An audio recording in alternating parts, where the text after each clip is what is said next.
রাসূল করিম সাল্লাল্লাহু আলাইহি ওয়াসাল্লামের চেহারার মধ্যে আবু বকর রাদিয়াল্লাহু তাআলা আনহুর চোখের গরম পানি যখন পড়ে গেল রে বাবা, রাসূল করিম সাল্লাল্লাহু আলাইহি ওয়াসাল্লামের ঘুম ভেঙে গেল।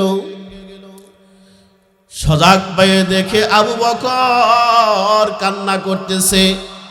আবু বকরের চোখ থেকে বেয়ে বেয়ে পানি পড়তেছে। নবী আলাইহিস সালাতু ওয়াস সালাম বললেন, কি ব্যাপার আবু বকর, কেন কান্না করতেছো? মাতৃভূমির কথা কি মনে পড়েছে নাকি? পরিবারের কথা কি মনে পড়েছে নাকি? আমি তো তোমাকে জোর করে নিয়ে আসি নাই, তুমি কেন কান্না করতেছ? আবু বকর রাদিয়াল্লাহু তাআলা আনহু বলতেছেন, ইয়া রাসূলুল্লাহ, আমি আমার পরিবারের জন্য কান্না করি না গো, আমি আমার মাতৃভূমির জন্য কান্না করি না। আমার পায়ের ভিতরে বিষাক্ত সাপ দংশন করেছে, বিষের আঘাতে আমি কান্না করতেছি।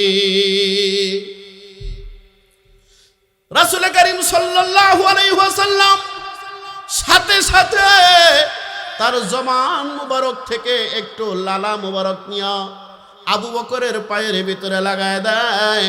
লাগানোর সাথে সাথে সাপের সমস্ত বিষগুলো পানি হয়ে যায়। ওয়া আহসানু মিন কালাম তারা কত্তু আইনি,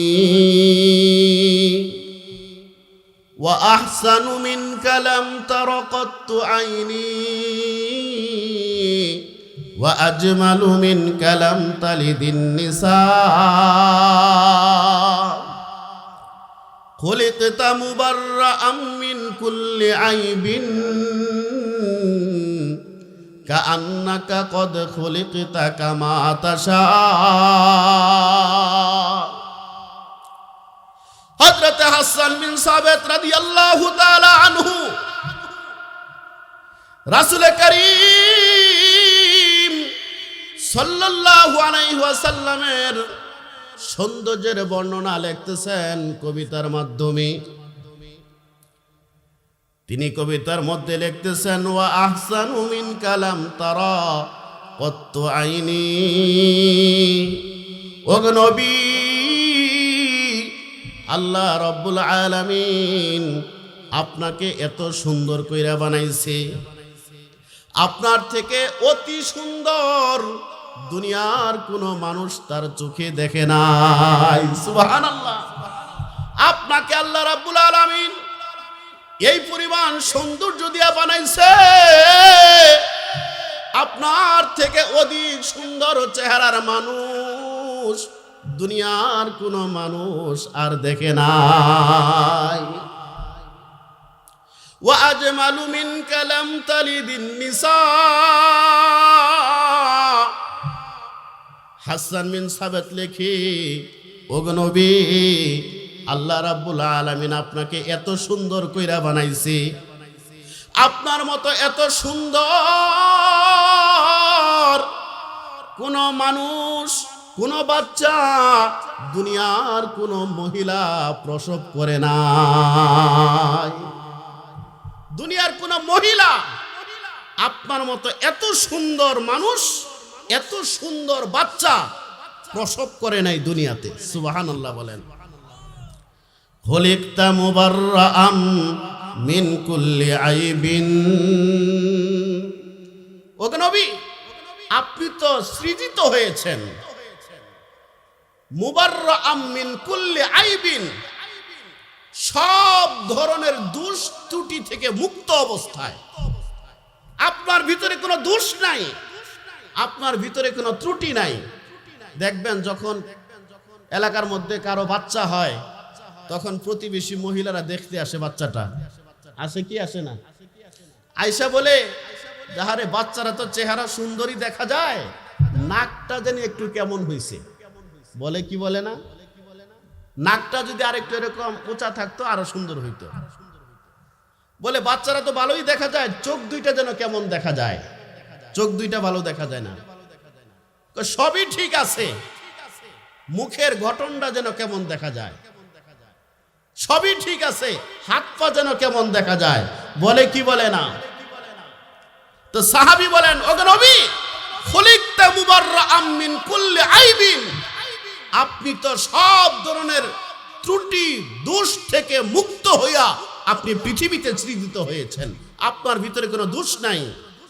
আপনার যে অঙ্গটার দিকে মানুষ তাকাবে ওই অঙ্গটাই পৃথিবীর ভিতরে সবচেয়ে উত্তম সুন্দর অঙ্গ। সুবহানাল্লাহ বলেন। কাআন্নাকা কদ খুলিকতা কামা তাশা, যেন আপনি পৃথিবীতে সৃজিত হয়েছেন, নবী আপনি যেইভাবে চেয়েছেন ওইভাবেই আল্লাহ আপনাকে বানায় দুনিয়াতে পাঠাইছে। সুবহানাল্লাহ বলেন। আমরা নবীজির মহাব্বতে যদি একটু বৈশা এই কথাগুলো নবীর শানে শুনি, আমাদের লাভ হবে কিনা? হ্যাঁ, নবীর জীবনী থেকে কোনো আলোচনা শুনলে আল্লাহ তাআলা যতক্ষণ পর্যন্ত বান্দা নবীর জীবনী থেকে কথা শুনবে, নবীর আলোচনা শুনবে, নবীর মহাব্বতে আল্লাহ তাআলা অটোমেটিক তার আমলনামায় নফল ইবাদতের সওয়াব লিখতে থাকে, সওয়াব লিখতে থাকে। আমাদের নবী তো এমন নবী, পৃথিবীতে দ্বিতীয় এমন কোন মনীষী পাবেন না, এমন একটা মানুষও খুঁজে পাবেন না যার জীবনের আলোচনা শুনলে আমলনামার ভিতরে নফল ইবাদতের সওয়াব পাওয়া যায়। আছে কেউ? একমাত্র আমার নবী, আপনার নবী, দয়ার নবী, মায়ার নবী, আকায়ে নামদার, তাজদারে মদিনা মুহাম্মদুর রাসূলুল্লাহ সাল্লাল্লাহু আলাইহি সাল্লামের জীবনের আলোচনা শুনলে আল্লাহ তাআলা অটোমেটিক নফল ইবাদতের সওয়াব দান করেন। আপনার আমার নবীকে তো সূর্যের সাথে তুলনা করেছেন সাহাবায়ে কেরাম, চাঁদের সাথে তুলনা করেছেন। এক সাহাবী বলতেছেন, আমি পূর্ণিমা রজনীতে বের হয়ে আসলাম মসজিদে নববীর সামনে, আয়সা দেখি ওই যে আকাশের মধ্যে পূর্ণিমার চাঁদ আলো দিতেছে, ঝকঝক করতেছে, সুন্দর দেখা যায়। আমি আবার তাকাই দেখি নবীর ঘরের দিকে, আমার নবীর চেহারা মোবারক দেখা যায়। বলেন সুবহানাল্লাহ। সাহাবী বলেন, আমি একবার নবীর চেহারার দিকে তাকাই, আরেকবার আমি আকাশের চাঁদের দিকে তাকাই, একবার আমার নবীর চেহারার দিকে তাকাই, আরেকবার আকাশের চাঁদের দিকে তাকাই। কয়েকবার তাকানোর পরে দেখি, খোদার কসম, আমার নবীর চেহারার সাথে চাঁদের কোনো তুলনাই হয় না। আম্মাজান আয়েশা সিদ্দিকা রাদিয়াল্লাহু তাআলা আনহা আমার নবীকে আকাশের সূর্যের সাথে তুলনা করেছেন। আম্মাজান আয়েশা সিদ্দিকা রাদিয়াল্লাহু তাআলা আনহা বলেন, লানা শামসুন ওয়ালিল আফাক শামসুন, লানা শামসুন ওয়ালিল আফাক শামসুন, ওয়া শামসি আফদালু মিন শামসিস সামাই। আম্মাজান আয়েশা সিদ্দিকা রাদিয়াল্লাহু তাআলা আনহা বলেন, আমারও একটা সূর্য আছে, আকাশেরও একটা সূর্য আছে। আকাশের সূর্য উদিত হয় ফজরের পরে, আর আমার সূর্য উদিত হয় এশার নামাজের পরে। ওয়া শামসুস সামাই তাতলু বাদাল ফজরি, ওয়া শামসি তাতলু বাদাল ইশাই। সূর্য, আকাশের সূর্য উদিত হয় ফজরের পরে, আর আমার সূর্য উদিত হয় এশার নামাজের পরে। আরেক কবি বলেন যে আমার নবীর থেকে চাঁদ আলো গ্রহণ করে। বলেন সুবহানাল্লাহ। ইয়া সাহিবাল জামালি ইয়া সাইয়্যিদাল বাশার মিন ওয়াজহিকাল মুনীরি লাকাদ নাওয়ারাল কামার। কবি বলতেছেন, হে সৌন্দর্যের আধার, হে সাইয়্যিদুল বাশার, সমস্ত মানুষের সর্দার, আমি তো দেখতেছি আপনার চেহারার সৌন্দর্যের থেকে আলো নিয়া চাঁদ আলোকিত হচ্ছে। সুবহানাল্লাহ বলেন। এই জন্য মুহতারাম হাজিরিন, আমার নবীকে আল্লাহ তাআলা এত সুন্দর করে বানাইছেন, এই পরিমাণ সৌন্দর্য আল্লাহ তাআলা পৃথিবীতে আর কাউকে দেয় নাই।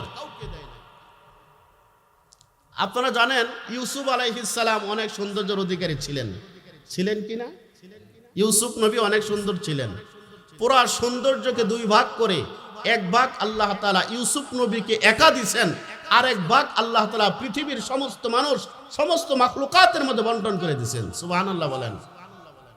যেই কারণে আম্মা জান আয়েশা সিদ্দিকা রাদিয়াল্লাহু তাআলা আনহা বলেন যে মিশরে যুবতী মেয়েরা ইউসুফ আলাইহিস সালামের চেহারার দিকে তাকিয়ে তারা চাকু দিয়ে ফল কেটে হাত কেটে ফেলেছিল। ছিল কিনা? খোদার কসম করে বলি, ওই মহিলারা যদি আমার নবীর চেহারার দিকে তাকাইতো তাহলে তাদের কলিজা কেটে টুকরা টুকরা করে ফেলতো, এরপরও তারা বুঝতে পারতো না। সুবহানাল্লাহ বলেন। বুঝতে পারতো না। যার কারণেই আমার নবীর চেহারা দেখে আর কোনো দাওয়াতের প্রয়োজন হয় নাই। অনেক মানুষ কালেমা পড়ে মুসলমান হয়ে গেছে শুধু চেহারা দেখে। চেহারা দেখে হযরত আবু বকর সিদ্দিক রাদিয়াল্লাহু তাআলা আনহুর নাম আপনারা শুনেন নাই? শুনেছেন? তা আবু বকর বলেন, ওগো আল্লাহর রাসূল, আমার কাছে তিনটা জিনিস খুব প্রিয়, তার মধ্যে একটা হলো আন-নজরু ইলা ওয়াজহি রাসূলিল্লাহি সাল্লাল্লাহু আলাইহি সাল্লাম, নবীর চেহারার দিকে তাকিয়ে থাকা, এটা আমি আবু বকরের কাছে সবচেয়ে বেশি প্রিয়। সুবহানাল্লাহ বলেন। নবীর চেহারার দিকে তাকিয়ে থাকা এটা আমার কাছে প্রিয়। এজন্য আবু বকর নবীর চেহারার দিকে মহব্বতের দিকে তাকিয়ে থাকতেন বেশি পরিমাণে। যার কারণেই তো হিজরতের সময় আবু বকরকে সাথে নিয়ে নবী আলাইহিস সালাতু ওয়াস সালাম যখন গারে সৌরের মধ্যে আত্মগোপন করেছিলেন, আবু বকর রাদিয়াল্লাহু তাআলা আনহু বলেন, ওগো নবী, আপনি এই গুহার ভিতর আগেই প্রবেশ করতে পারবেন না, আগে আমি আবু বকর ভিতরে যাব, গুহা পরিষ্কার করব, আগে দেখব এটার ভিতরে কোনো সাপ বিচ্ছু আছে কিনা, এখানে অবস্থানের উপযোগী পরিবেশ করব, তারপরে আপনি গুহায় প্রবেশ করবেন, এর আগে আমি আপনাকে প্রবেশ করতে দিব না। আবু বকর রাদিয়াল্লাহু তাআলা আনহু গুহার ভিতরে গেছে, যাওয়ার পরে দেখে বিষাক্ত সাপের গর্ত দেখা যায়। আবু বকর রাদিয়াল্লাহু তাআলা আনহু তিনি বন্ধ করছেন, একটা গর্তের ভিতরে আবু বকর পা রেখে দাঁড়িয়ে আছেন, আর নবী আলাইহিস সালাম সে গুহার ভিতরে শুয়ে বিশ্রাম করে তিনি ঘুমায়ে গেছেন। আবু বকর রাদিয়াল্লাহু তাআলা আনহু যে গর্তের মুখে পা রেখেছিলেন, ওই গর্তের ভিতরে বিষাক্ত সাপ ছিল। ওই সাপ আবু বকরের পায়ের ভিতরে দংশন করেছে। বিষের আঘাতে আবু বকর রাদিয়াল্লাহু তাআলা আনহু কান্না করতেছেন, আওয়াজ করে না, চোখ দিয়ে পানি পড়তেছে, নবীজিকে ডাক দেয় না। আবু বকরের শরীরে বিষের আঘাতে প্রচন্ডতার কারণে চোখের গরম পানি নবী আলাইহিস সালাতু ওয়াস সালামের গাল মুবারকে পড়ে গেছে। সুবহানাল্লাহ বলেন। রাসূল করিম সাল্লাল্লাহু আলাইহি ওয়াসাল্লামের চেহারার মধ্যে আবু বকর রাদিয়াল্লাহু তাআলা আনহুর চোখের গরম পানি যখন পড়ে গেল, রে বাবা, রাসূল করিম সাল্লাল্লাহু আলাইহি ওয়াসাল্লামের ঘুম ভেঙে গেল। সজাগ হয়ে দেখে আবু বকর কান্না করতেছে। আবু বকরের চোখ থেকে বেয়ে বেয়ে পানি পড়তেছে। নবী আলাইহিস সালাতু ওয়াস সালাম বললেন, কি ব্যাপার আবু বকর, কেন কান্না করতেছো? মাতৃভূমির কথা কি মনে পড়েছে নাকি? পরিবারের কথা কি মনে পড়েছে নাকি? আমি তো তোমাকে জোর করে নিয়ে আসি নাই, তুমি কেন কান্না করতেছ? আবু বকর রাদিয়াল্লাহু তাআলা আনহু বলতেছেন, ইয়া রাসূলুল্লাহ, আমি আমার পরিবারের জন্য কান্না করি না গো, আমি আমার মাতৃভূমির জন্য কান্না করি না, আমার পায়ের ভিতরে বিষাক্ত সাপ দংশন করেছে, বিষের আঘাতে আমি কান্না করতেছি। রাসূল করিম সাল্লাল্লাহু আলাইহি ওয়াসাল্লাম সাথে সাথে তার জমান মুবারক থেকে একটু লালা মুবারক নিয়ে আবু বকরের পায়ের ভিতরে লাগায় দেয়। লাগানোর সাথে সাথে সাপের সমস্ত বিষগুলো পানি হয়ে যায়। উলামায়ে কেরাম বলেন, আবু বকর রাদিয়াল্লাহু তাআলা আনহুর চোখের গরম পানি আমার নবীর চেহারা মুবারকের মধ্যে পড়ল। কারণ কি? ওই যে কারণ, আবু বকর তো নবীর চেহারার দিকে তাকাইয়া ছিলেন।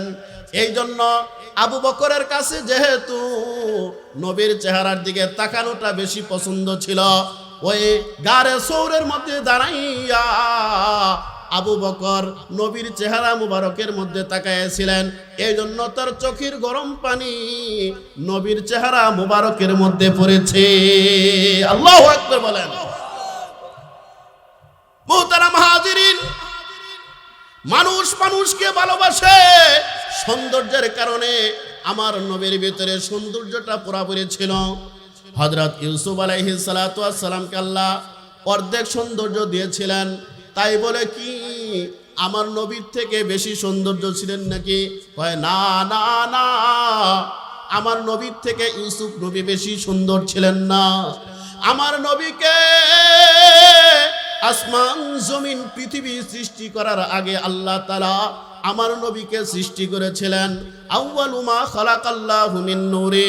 রাসূল সাল্লাল্লাহু আলাইহি ওয়াসাল্লাম বলেন, ও আমার সাহাবায়ে কেরাম, আল্লাহ যেই দিন পৃথিবী বানান নাই, আসমান বানান নাই, জমিন বানান নাই, পৃথিবী বানানোর আগে সর্বপ্রথম আমি নবীকে সৃষ্টি করেছিলেন। আমাকে সৃষ্টি করার পরে আল্লাহ তাআলা আমাকে সমস্ত সৌন্দর্য আমি নবী একাকে দান করেছিলেন। এই সমস্ত সৌন্দর্যকে দুই ভাগ কইরা আল্লাহ তাআলা অর্ধেক সৌন্দর্য আমি নবীকে দিয়েছেন, আর বাকি অর্ধেক সৌন্দর্য পুরা পৃথিবীর মধ্যে ছড়াই দিয়েছেন। এ বাকি সৌন্দর্যের অর্ধেককে আল্লাহ তাআলা ইউসুফ নবীকে দিয়েছেন, আর অর্ধেক সমস্ত মাখলুকাতের মধ্যে বন্টন করে দিয়েছেন। তাহলে সৌন্দর্য ইউসুফ নবীর বেশি না আমার নবীর বেশি? আমার নবীর বেশি। তাহলে সৌন্দর্যের দিক থেকে আমার নবী ছিলেন সবার উপরে, সবচেয়ে বেশি সৌন্দর্যের অধিকারী ছিলেন আপনার আমার নবী মুহাম্মদুর রাসূলুল্লাহ। কথা ঠিক না বেঠিক? তাহলে সৌন্দর্যের কারণে যদি কাউকে মহব্বত করতে হয়, তাহলে আমার নবীকেই মহব্বত করতে হবে। কথা ঠিক কিনা? এখন আসেন, মানুষ মানুষকে অবদানের কারণে মহব্বত করে। আমাদের উপরে আমার নবীর অবদান কি পরিমাণ ছিল, এই কথা বলে আমি আমার আলোচনা শেষ করব। আমাদের উপরে আমাদের নবীর অবদান কি পরিমাণ ছিল? আমাদের উপরে আমার নবীর অবদান এমনই পরিমাণ ছিল, পৃথিবীতে আর কারো অবদান আমার উপরে এই পরিমাণ নাই। আমার পিতা মাতারও নাই, আমার সন্তানেরও নাই, আমার ভাই বোনেরও নাই, বন্ধু বান্ধবেরও নাই। যেই পরিমাণ অবদান আমার উপরে আমার নবীর আছে, হাসরের ময়দান যখন কায়েম হয়ে যাবে, হাসরের ময়দান যখন কায়েম হয়ে যাবে, অর্ধ হাত উপরে সূর্য চলে আসবে, পুরা জমিন তামা হয়ে যাবে, গরম, পিপাসায় বুক ফেটে যাওয়ার উপক্রম হয়ে যাবে। সমস্ত মানুষ হা করে উপরের দিকে তাকিয়ে থাকবে। হিসাব নিকাশ এখনো শুরু হয় নাই। সমস্ত মানুষ বলতে থাকবে, আহারে, আজকে যদি এমন কোন ব্যক্তি থাকতো যে আমাদের জন্য আল্লাহ তাআলার কাছে যা শাফাআত করবে, যে তাড়াতাড়ি বিচার কার্যটা শুরু করে দাও। এরপরে সমস্ত হাসরের মানুষগুলো চলে যাবে হযরত আদম আলাইহিস সালাতু ওয়াস সালামের কাছে। রে বাবা, সমস্ত হাসরের মানুষ আদম আলাইহিস সালাতু ওয়াস সালামের কাছে যাইয়া বলবে, ওগো বাবা আদম, আপনি তো হলেন আমাদের আব্বা। আল্লাহ রাব্বুল আলামিন অত্যন্ত মহব্বত কইরা আপনাকে আগে বানাইছেন। আজকে দেখেন না হাসরের ময়দানে আমরা কত কষ্টের মধ্যে আছি। একটু যান আল্লাহ রাব্বুল আলামিনের কাছে আমাদের জন্য একটু শাফাআত করেন, যেন বিচার কার্যটা তাড়াতাড়ি শুরু কইরা দেয়। এই কথা বলার পরে হযরত আদম আলাইহিস সালাতু ওয়াস সালাম বলবেন, না না, আজকে আল্লাহ তাআলার সামনে দাঁড়ানোর সাহস আমার নাই। আজকে আল্লাহ রাব্বুল আলামিন কাহার রূপ ধারণ কইরা আছেন রে, ভীষণ রাগে রাগান্বিত হয়ে আছেন। আল্লাহর সামনে যাওয়ার সাহস আমার নাই, শাফাআত করার ক্ষমতা আমার নাই। তোমরা যাও নূহ নবীর কাছে, হয়তো নূহ নবী তোমাদের জন্য শাফাআত করতে পারবে। সমস্ত হাসরের মানুষ দৌড়াইয়া যাবে নূহ নবীর কাছে, যায়া বলবে, ও নূহ নবী, আপনি তো হলেন আল্লাহর প্রেরিত প্রথম রাসূল দুনিয়াতে। আল্লাহ রাব্বুল আলামিন আপনাকে সর্বপ্রথম রাসূল বানাইয়া দুনিয়াতে প্রেরণ করেছেন। এই তো দেখেন না আমরা কত কষ্টের মধ্যে আছি হাসরের ময়দানে। একটু যান আমাদের জন্য আল্লাহর কাছে একটু শাফাআত করেন। এই কথা বলার পরে হযরত নূহ নবী বলবেন, না না, আল্লাহ তাআলার সামনে দাঁড়ানোর সাহস আমার নাই, শাফাআত করব তো দূরের কথা। তোমরা যাও ইব্রাহিম আলাইহিস সালামের কাছে। সমস্ত মানুষগুলো দৌড়াইয়া যাবে ইব্রাহিম পয়গম্বরের কাছে, যায়া বলবে, ও গো ইব্রাহিম নবী, আপনি তো সাধারণ কোন নবী নন, আপনি তো হলেন খলিলুল্লাহ, আল্লাহর অন্তরের বন্ধু। এই তো দেখেন না আমরা হাসরের ময়দানে কত কষ্টের মধ্যে আছি। একটু যান আল্লাহ তাআলার সামনে আমাদের জন্য একটু শাফাআত করেন। তো ইব্রাহিম নবীও একই কথা বলবে যে, না, এই সাহস আমার নাই, আল্লাহর সামনে যাব, আল্লাহর সামনে দাঁড়ায়া শাফাআত করব, এই সাহস আমার নাই, এই পারমিশন আমার নাই। হযরত ইব্রাহিম আলাইহিস সালাম বলবেন, না, আমি পারবো না, তোমরা চলে যাও মুসা আলাইহিস সালামের কাছে। সমস্ত হাসরবাসীরা দৌড়াইয়া যাবে মুসা আলাইহিস সালামের কাছে, যায়া বলবে, ওগো মুসা নবী, আপনি তো সাধারণ কোন নবী ছিলেন না, আপনি তো ছিলেন কালিমুল্লাহ, সরাসরি দুনিয়ার থেকে আল্লাহর সাথে কথা বলেছেন। কথা ঠিক না বেঠিক? এই তো দেখেন না আমরা কত কষ্টের মধ্যে আছি। একটু যান আল্লাহ রাব্বুল আলামিনের সামনে দাঁড়াইয়া আমাদের জন্য একটু শাফাআত করেন, যেন আল্লাহ তাআলা বিচার কার্যটা তাড়াতাড়ি শুরু কইরা দেয়।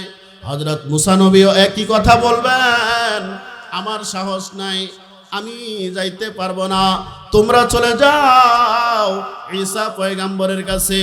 সমস্ত মানুষ চলে যাবে ঈসা নবীর কাছে। ঈসা আলাইহিস সালাম একই কথা বলবেন।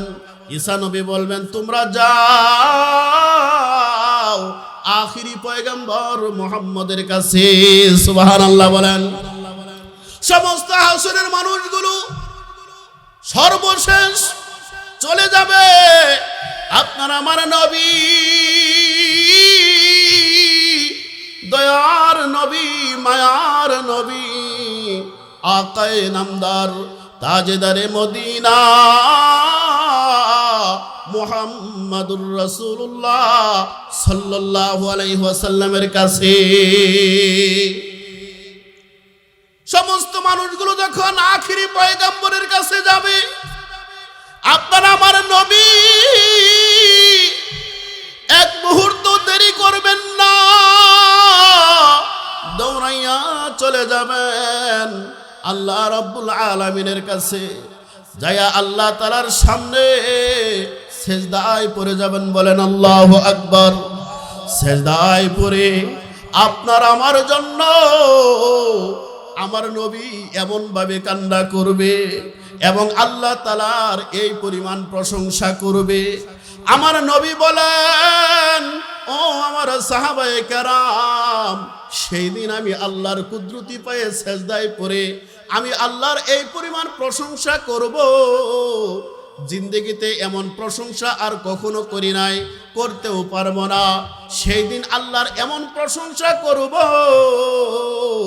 স্বয়ং আল্লাহ আমাকে শিখাইয়া দিবেন কিভাবে আল্লাহর প্রশংসা করতে হয়। আল্লাহ আমাকে শিখাইয়া দিবেন আর আমি ওইভাবেই আল্লাহর প্রশংসা করব। সুবহানাল্লাহ।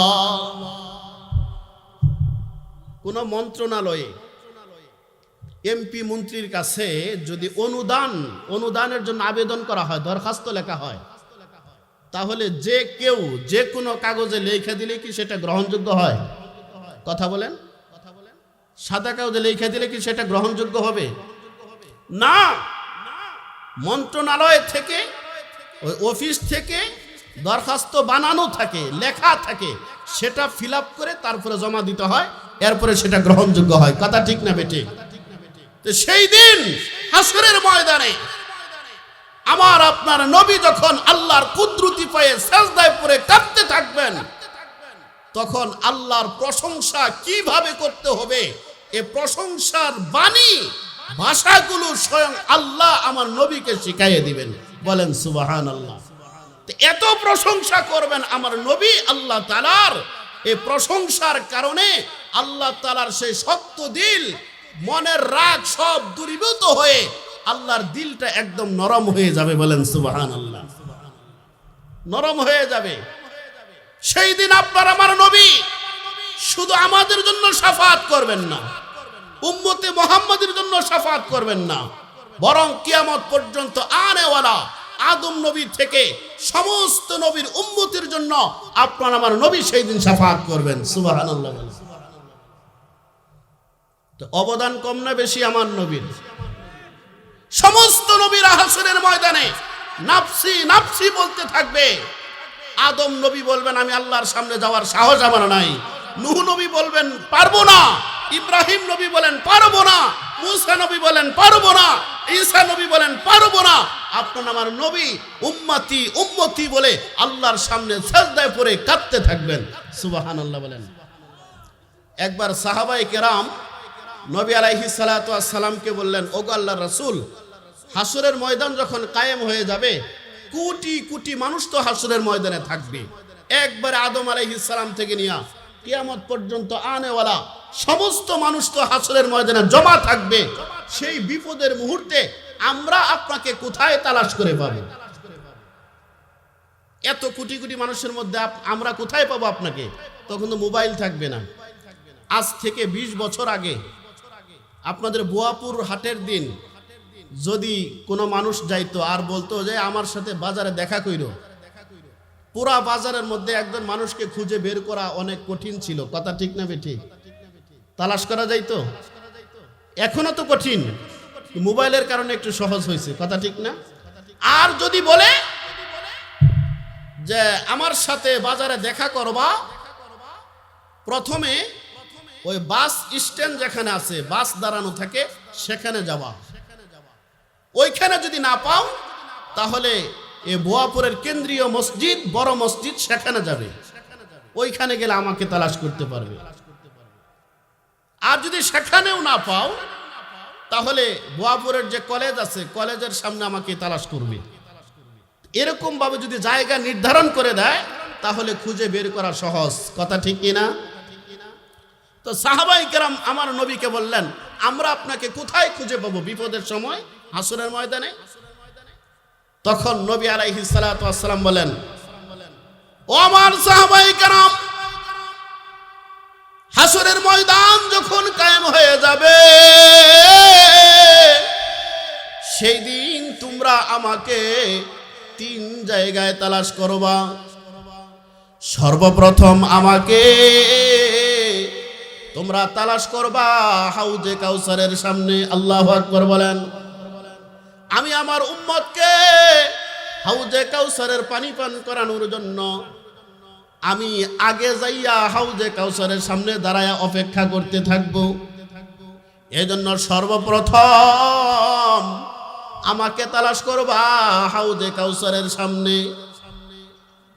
হাউজে কাউসারের সামনে যদি না পাও, 2 নম্বরে আমাকে তালাশ করবা মিজানের পাল্লার সামনে, যেখানে আমার উম্মতের নেকি এবং গুনাহ ওজন করা হবে মিজানের পাল্লা দিয়া। আমি নবী সেই দিন মিজানের পাল্লার পাশে দাঁড়িয়ে থাকব।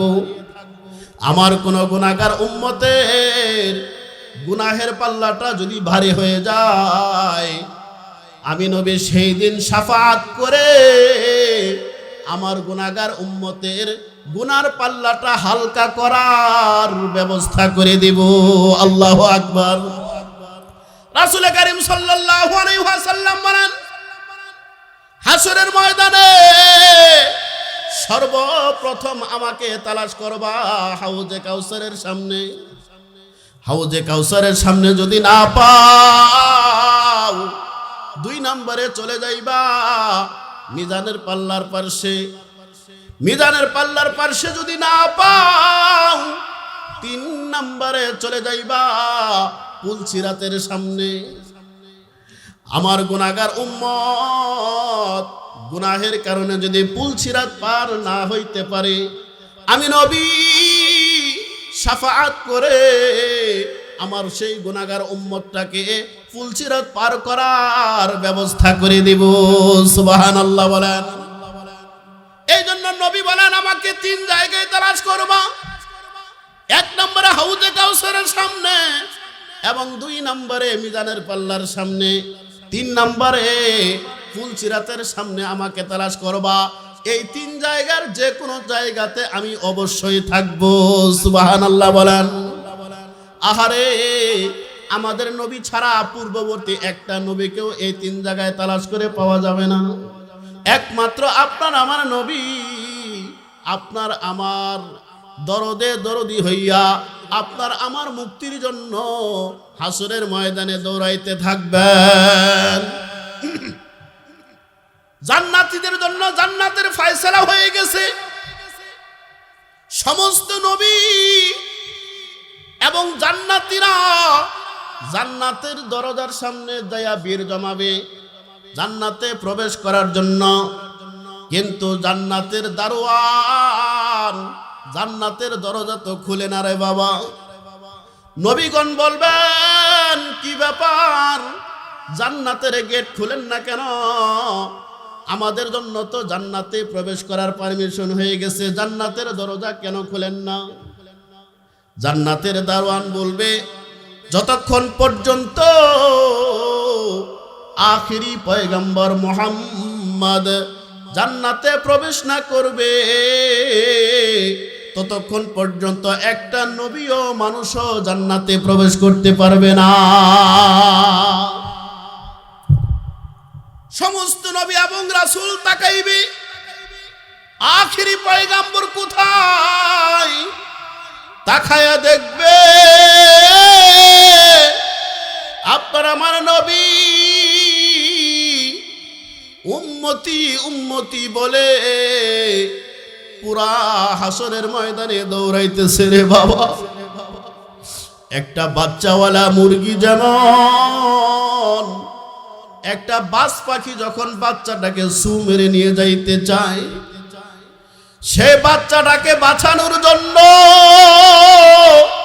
সেই মুরগিটা পাগল পারা হয়ে যায়। তার বাচ্চাটাকে বাঁচানোর জন্য একবার উড়াল দিয়ে চলে যায় গাছের ডালের উপরে, আরেকবার উড়াল দিয়ে চলে যায় ঘরের চালের উপরে, আরেকবার পানির ভিতরে ঝাঁপ দেয় বাচ্চাটাকে বাঁচানোর জন্য। ঠিক তেমনি ভাবে সে বাচ্চাওয়ালা মুরগির মতো আপনার আমার নবী উম্মতি উম্মতি বলে পুরা হাসরের ময়দানে দৌড়াইতেছে আর বলতেছে, আমার একটা গুনাহগার উম্মতকে জাহান্নামে রেখে আমি নবী জান্নাতে যাব না। আমার উপরে আমার নবীর অবদান কম না বেশি? অবদানের কারণে মানুষ যদি মানুষকে ভালোবাসতে চায়, তাহলে অবদানের দিক থেকে আমার নবীর থেকে আমার উপরে অবদান আর কারো নাই। হাসরের ময়দানে আমার পিতামাতা আমার পরিচয় দিবে না, সন্তান আমার পরিচয় দিবে না, মা বোন ভাই পরিচয় দিবে না, বন্ধু বান্ধব পরিচয় দিবে না, একমাত্র আমার নবী উম্মতি উম্মতি বলে হাসরের ময়দানে দৌড়াইতে থাকবে। কাজে অবদানের কারণে কেউ যদি কাউকে ভালোবাসতে চায়, তাহলে আমার নবীকেই ভালোবাসা দরকার। কথা ঠিক না ঠিক? সৌন্দর্যের কারণে ভালোবাসতে হলে আমার নবীর থেকে সুন্দর পৃথিবীতে আর কেউ নাই। অবদানের কারণে ভালোবাসতে হলে আমার নবীর থেকে অবদান বেশি আর কারো নাই। তাহলে আমরা আমাদের নবীকে ভালোবাসবো কি বাসবো না? ভালোবাসা দরকার আছে না নাই? এই জন্য নবীকে ভালোবাসলে নবীকে মানা আমাদের জন্য সহজ হয়ে যাবে। আর নবীর অনুকরণ যদি আমরা করতে পারি, ইউহিব্বুকুমুল্লাহ, আল্লাহ তাআলা স্বয়ং তোমাদেরকে ভালোবাসবেন। ওয়া ইয়াগফির লাকুম যুনুবাকুম, এবং আল্লাহ তাআলা তোমাদের সব গুনাহ খাতা মাফ করে দিবেন। আল্লাহু গফুরুর রহিম, আল্লাহ হলেন ক্ষমাশীল এবং দয়ালু। আমরা আমাদের নবীকে ভালোবাসবো তো ইনশাআল্লাহ, নবীকে অনুসরণ করব তো ইনশাআল্লাহ। রাসূল করিম সাল্লাল্লাহু আলাইহি ওয়াসাল্লাম বলেন, কুল্লু উম্মতি ইয়াদখুলুনাল জান্নাতা ইল্লা মান আবা। কিলা মান আবা ইয়া রাসূলুল্লাহ? ক্বালা মান আতাআনি দাখালাল জান্নাহ ওয়া মান আসানি ফাকাদ আবা। আমার প্রত্যেকটা উম্মত জান্নাতে যাবে, কিন্তু যে আমাকে অস্বীকার করবে সে যাবে না। সাহাবায়ে কেরাম বললেন, আপনাকে অস্বীকার কে করে? রাসূল বলেন, যে আমার অনুসরণ করে সে জান্নাতে যাবে, আর যে আমার ওমান আসানি ফাকাদ আবা, আর যে আমার কথার অমান্য করে সেই আমাকে অস্বীকার করলো, সে জান্নাতে যাইতে পারবে না। আমরা আমাদের নবীকে মানব তো ইনশাআল্লাহ, মহব্বত করব তো ইনশাআল্লাহ। নবীর প্রত্যেকটা সুন্নতের উপরে আমাদের জীবনটাকে নবীর সুন্নত দিয়া ঢেলে সাজাবো ইনশাআল্লাহ। আল্লাহ তাআলা আমাদের সকলকে আমল করার তৌফিক দান করুন। ওয়া ইল্লাম তাগফির লানা ওয়া তারহামনা লানাকুনান্না মিনাল খাসিরিন। রব্বানা আতিনা ফিদ দুনিয়া হাসানাতাও ওয়া ফিল আখিরাতি হাসানা ওয়া কিনা আযাবান নার। বুজুর্গি কি नहीं हमको जरूरत, गुलाम अपना बना हमको खुदाया।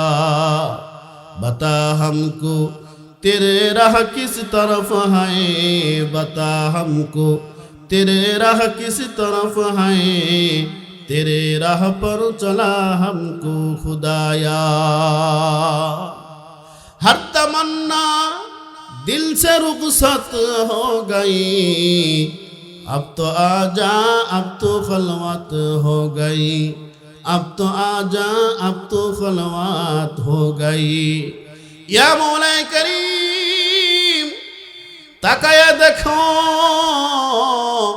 গভীর রজনীতে আপনার কিছু মহব্বতের বান্দারা দীর্ঘ সময় পর্যন্ত কনকনে শীতের মধ্যে বসে আপনার দিনের আলোচনা শুনেছি।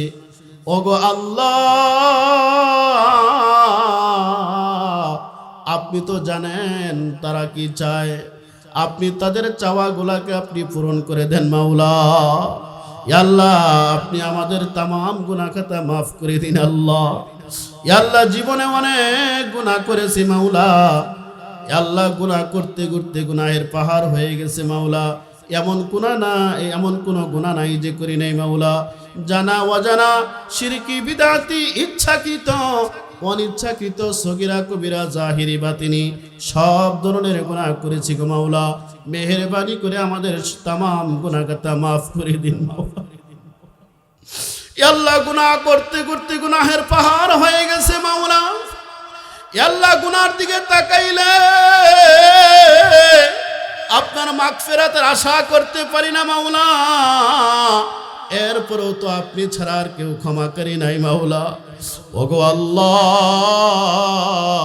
আমাদের গুনার দিকে না তাকাইয়া আপনার রহমতের দিকে তাকাইয়া আমাদের জিন্দগির সব গুনাহ খাতা মাফ করে দিন আল্লাহ। ইয়া মাওলা কারীম, আজকের মাহফিলকে কবুল মঞ্জুর করে নিন মাওলা। ইয়া আল্লাহ, 2 দিন ব্যাপী মাহফিল, আজকে যে সকল উলামায়ে কেরাম কথা বলেছেন সমস্ত সহি কথার উপর আমল করার তৌফিক দান করেন আল্লাহ। আগামীকালকেও আলোচনা হবে, মাহফিল চলবে মাওলা। সমস্ত মেহমানদেরকে সহি সালামতে এসে কুরআন ও সুন্নাহর আলোকে সহি কথা বলার তৌফিক দান করেন মাওলা। ইয়া মাওলাই কারীম, এই মাহফিলকে অত্র এলাকার নাজাতের জরিয়া বানায় দেন মাওলা, অত্র এলাকার হেদায়েতের মাধ্যম বানায় দেন মাওলা। ইয়া আল্লাহ, প্রতি বছর যেন এই জান্নাতের বাগানের আয়োজন হয়, এই ব্যবস্থা আপনি করে দিন মাওলা। ইয়া মাওলাই কারীম, যে মাদ্রাসার উদ্যোগে এই মাহফিলের আয়োজন করা হয়েছে মাওলা, ইয়া আল্লাহ, এই মাদ্রাসাকে কবুল মঞ্জুর করে নিন মাওলা। মাদ্রাসার সমস্ত আসাতেজা, তলাবা, মুঈনিন, মুহিব্বিন, আল্লাহ সকলকে কবুল মঞ্জুর করে নিন মাওলা। মাদ্রাসার সমস্ত জরুরত গায়বে খাজানার থেকে পূরণ করে দিয়েন মাওলা। ইয়া মাওলাই কারীম, এখানে যারা হাত তুলেছে ইয়া আল্লাহ, অনেকের জনম দুঃখিনী মা আজকে দুনিয়াতে, ইয়া আল্লাহ, জন্মদাতা পিতা দুনিয়াতে নাই, মা বাবা ছাড়া এতিম সন্তান আপনার সামনে হাত তুলেছে মাওলা। ইয়া আল্লাহ, সন্তানের দোয়ার ওসিলায় ইয়া আল্লাহ তার আব্বা আম্মাকে মাফ করে দিন মাওলা।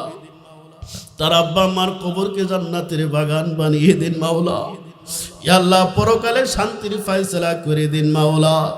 ইয়া আল্লাহ, পরকালে আমাদের জন্য নাজাতের ফয়সালা করে দিন মাওলা। ইয়া মাওলাই কারীম, আমাদেরকে মৃত্যুর যন্ত্রণা থেকে মুক্তি দান করিয়ে মাওলা। কেউ পায় হবে আমার মরণে,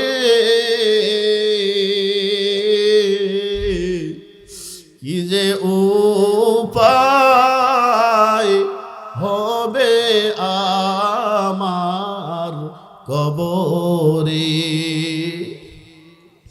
সাথী নাই, বাতি নাই রে কবরে, কেমনে থাকবো অন্ধকার সে কবরে। আদর ইয়া আল্লাহ বানাইয়া, কেমনে দিবা জাহান্নামে ফেলিয়া। গুনাহ করেছি আর তো গুনাহ করব না, মাফ করে দাও ওগো প্রভু রব্বানা। ওগো আল্লাহ রাব্বুল আলামিন, আমরা যারা জীবিত আছি আমাদের সকলকে সুন্দর সুশৃঙ্খল ভাবে দিনদারির সাথে সুস্থতার সাথে জীবন যাপন করার তৌফিক দান করিয়েন মাওলা। ইয়া আল্লাহ, যারা অসুস্থ তাদেরকে শিফা দান করেন মাওলা। ইয়া আল্লাহ, মাদ্রাসার সভাপতি সাহেব, ইয়া আল্লাহ, অ্যাডভোকেট মুন্না সাহেব, তার জন্য দোয়া চাওয়া হয়েছে মাওলা। ইয়া আল্লাহ, আপনি তার সমস্ত পেরেশানি হালকে দূর করে দিন মাওলা। যারা দুনিয়ার থেকে চলে গেছেন তাদেরকে মাফ করে দিন মাওলা। ইয়া আল্লাহ, আমাদের সকলকে দিনদার মুত্তাকি পরহেজগার বানিয়ে দিন মাওলা। চলন্ত অবস্থায় রোড অ্যাক্সিডেন্ট থেকে হেফাজত করেন, মরণ বেদি থেকে হেফাজত করেন মাওলা। ইয়া আল্লাহ, মরণ বেদি থেকে হেফাজত করেন মাওলা। হঠাৎ মৃত্যু থেকে হেফাজত করেন মাওলা। দিনদার মুত্তাকি পরহেজগার বানিয়ে দিন মাওলা। দুনিয়ার সমস্ত মানুষদেরকে ইসলামের সুশীতল ছায়াতলে আসার তৌফিক দান করেন মাওলা। ইয়া আল্লাহ, সর্বশেষ আপনার মহব্বতের বান্দারা দোয়ার আগে আপনার রাস্তায় দিনের জন্য স্বতঃস্ফূর্তভাবে অনেক টাকা দান করেছে মাওলা। মা বোনেরা দান করেছে মাওলা। পর্দার আড়ালে ইয়া আল্লাহ আমার দিনদার পরহেজগার মা বোনেরা হাত তুলেছে, জানি না কে কোন উদ্দেশ্যে হাত তুলেছেন মাওলা। ইয়া আল্লাহ, আপনি তাকাইয়া দেখেন, আপনি তো অন্তর্জামিন, সকলের অন্তরের খবর আপনি জানেন। ইয়া আল্লাহ, আমাদের সকলের অন্তরের মনের মাকাসাদ পূরণ করে দেন মাওলা। ইয়া আল্লাহ, হার কিসিমের বান্দারা হাত তুলেছেন, জানি না কার দুইখানা হাত আপনার কাছে কবুল হয়ে গেছে মাওলা।